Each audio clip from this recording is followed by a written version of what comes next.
You don't have to be a do-it-yourselfer to own a few basic hand tools.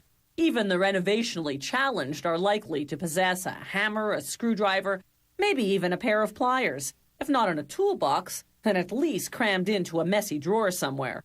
Here's a look at how some hand tools are made. Every screwdriver and chisel has to have a handle. This factory makes handles from acetate, a synthetic resin. These 2-meter-long acetate bars come in many colors and contours. They arrive here ready-made. Workers load the bars onto a machine that feeds them into a lathe. As the lathe spins, an automated knife cuts one handle after another, rounding off what will be the top of the handle. And it sculpts the other end. Then a drill makes the hole into which they'll later insert the blade. All this takes just a few seconds.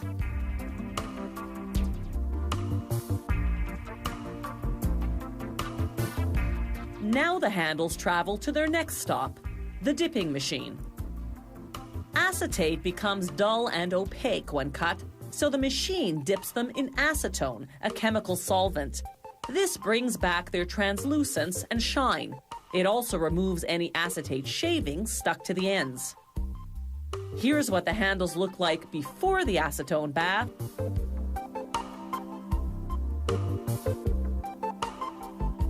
And here's what they look like after.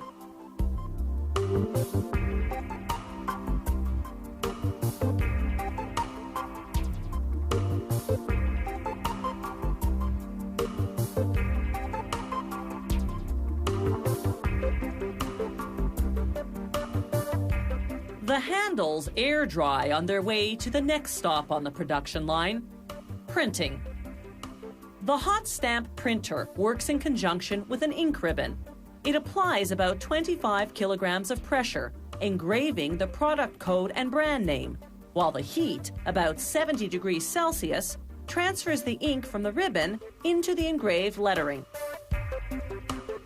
The handles are finished and it's finally time to insert the blades. In this case, Phillips head screwdriver blades. Blades are made of carbon steel. An automated machine forces them into the handle with about 36 kilograms of pressure.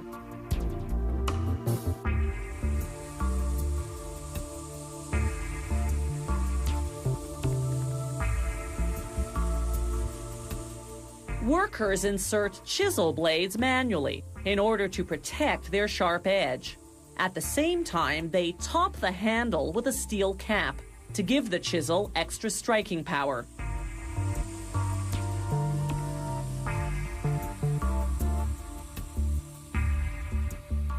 Another common hand tool is the drywall square, also known as a T-square. They cut 2 strips of aluminum, the first 1.4 meters long, the second 56 centimeters long. Then they apply the markings by silkscreen printing. Next, they use a bending machine to fold over the top edge of the piece that will form the horizontal part of the T. This will allow the tool to hook onto the edge of a drywall panel.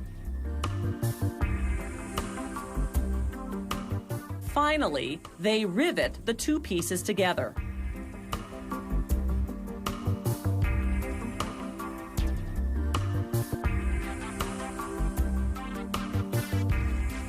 The drywall square is finished. Factories can alter the size of the tools they produce to meet their clients' specifications.